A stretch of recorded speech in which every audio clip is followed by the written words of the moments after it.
What's going on behind the scenes and off the microphone at the Magic Word podcast? Hear what listeners and guests are saying that isn't on the podcast this week on The Magic Whisper.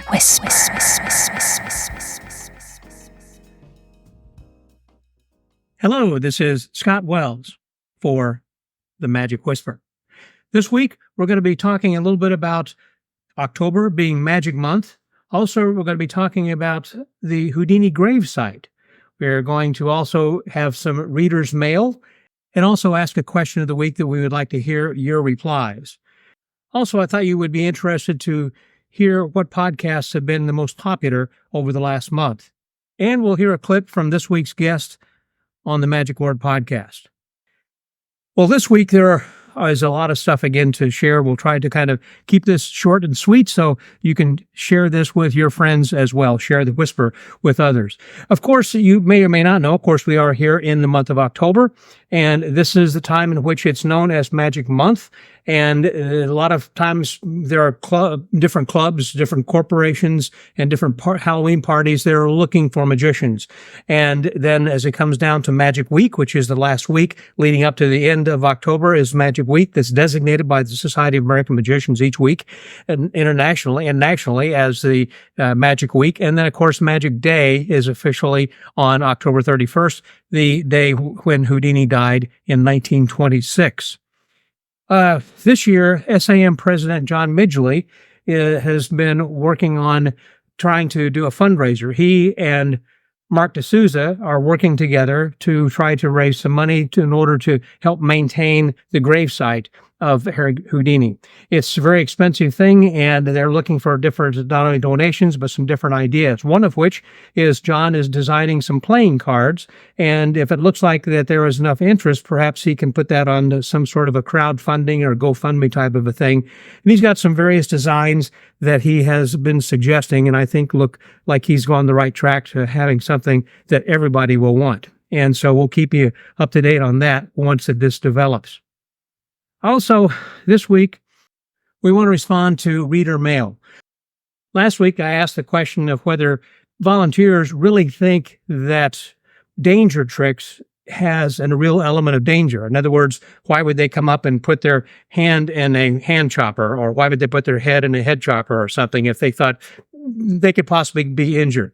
So I asked the question, and I posed it to various groups I belong to on Facebook, and here are some of the replies.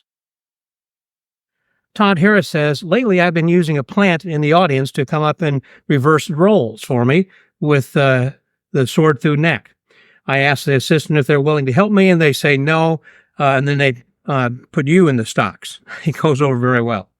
Michael Baker was saying danger tricks involving a spectator, choppers, swords, daggers, etc. are best performed with a serious tongue-in-cheek mannerism, and only after you have established the show that you are funny.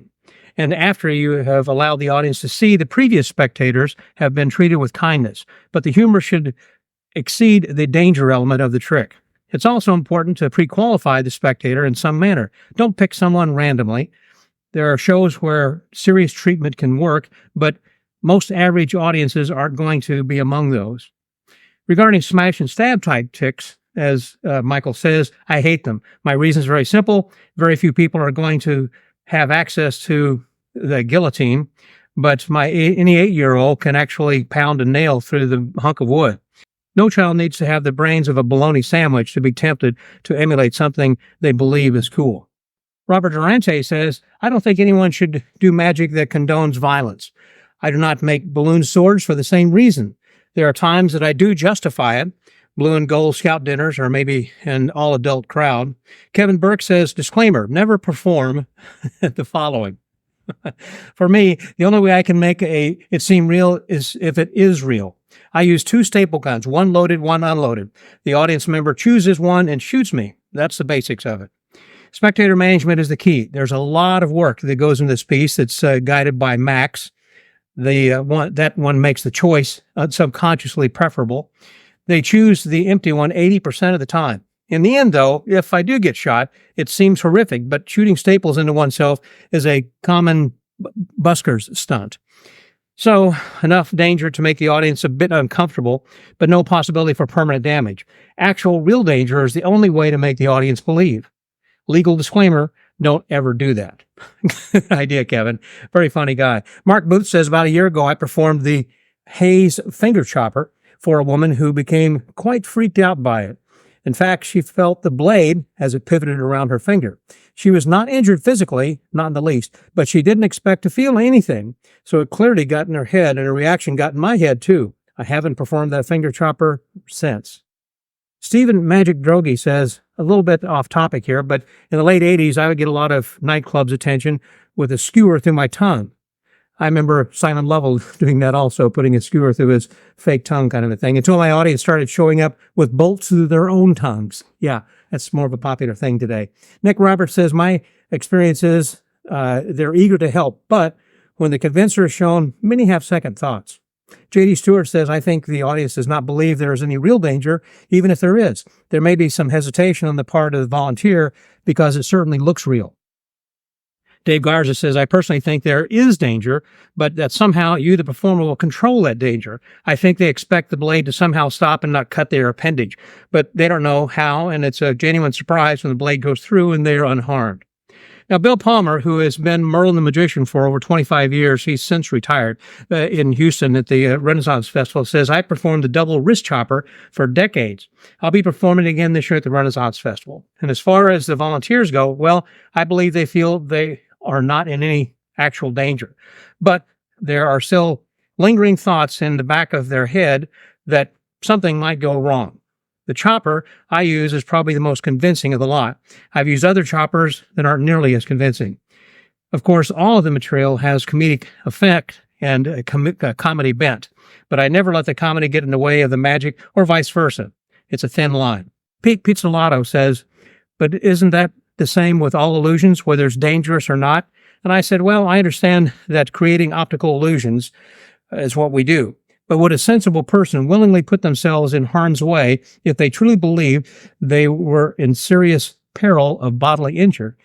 And he says, I suppose it belongs to how well the magician can sell the effect, whether he makes it serious or comical. Last guy, Roy Brownlow, says, people still flinch.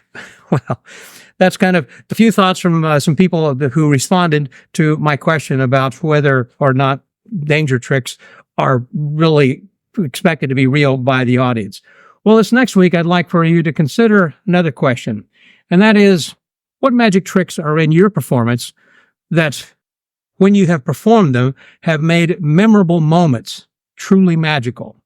I'm actually very interested in that. I've had several people who have given me some examples, and many of us have had situations where we have had life-changing situations when we've shown magic to somebody, and I'd like to hear from you. And if we get enough response on that, then I'm thinking I would really like to put this all into a podcast. I think everyone has a little bit, probably at least a 5-minute story about some place or some time they have done something memorable to change someone's life. So I think that could be an interesting topic for an upcoming podcast, and we'd like to hear from you, so this way that I can record that with you. As to some analytics, people have often asked me, as being the host of the Magic Word podcast, what podcasts are the most popular? Those are the ones that the people are downloading the most. And I thought, well, why not do this from time to time and give you an update as to what my analytics do show as to, from month to month, which ones are more popular than others. I'm just going to do a top 5 countdown. In the number 5 slot is number 861 with Al the Only. Next is 729, David Goldrake. And then 862, Alex Boyce. Now, number 2 comes in at 855, and that's Magic Texas Day 2.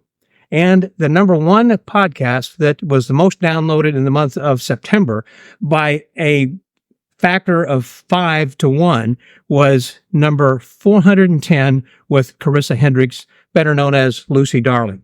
How about that? So you might want to go back and see why it is people have been listening to those particular episodes. Obviously, Carissa is very popular, that everyone wants to hear. Well, this week, we're going to be talking with Michael Campion, who was a star in the Fuller House online series that ran for about 5 years or so. And I talked with him when he was 16. Now he's 22. And so we get back together again because the reason I want to talk with him is he was going to be doing all this month a series of magic mysteries shows and also doing a seance. So I thought it'd be interesting to hear from someone who is just getting started in that. So if you're interested in getting a seance going also, how do you go about doing it? What do you need to do? So let's just hear a quick clip from Michael Campion. I'm a huge fan of haunted attractions.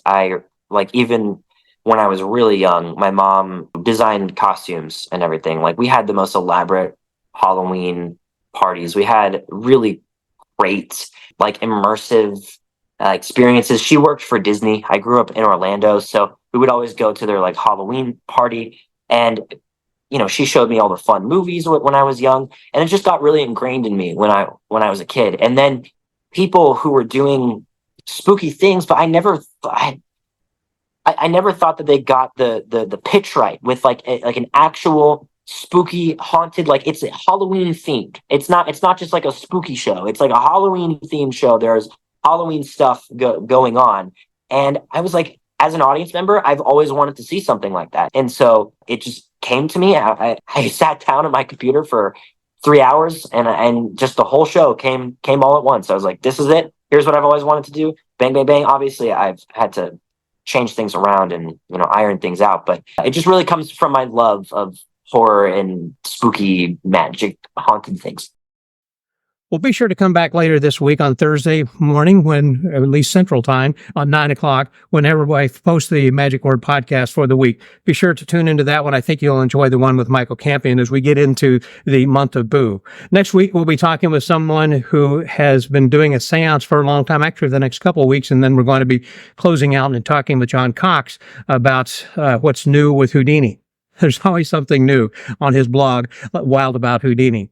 So please like and share and leave us a 5-star review, if you will. If you enjoy the Magic Word podcast, please go out and let the world know. That helps our podcast grow. I understand there are 20 different platforms where you can actually leave comments and give ratings. So whatever platform you use, please go out and leave us a 5-star rating and some nice comments. We would certainly appreciate that, and tell your friends and share that. And if you have anything else that you hear about that you would like for the rest of the world to know, or you think would be an important kind of a whisper, just drop me an email at scott@themagicwordpodcast.com. I would like to hear from you. So come back next week for another Magic Whisper. Share the whisper with other magicians and join us next time on The Magic Whisper. The Magic Whisper is a division of the MagicWordPodcast.com.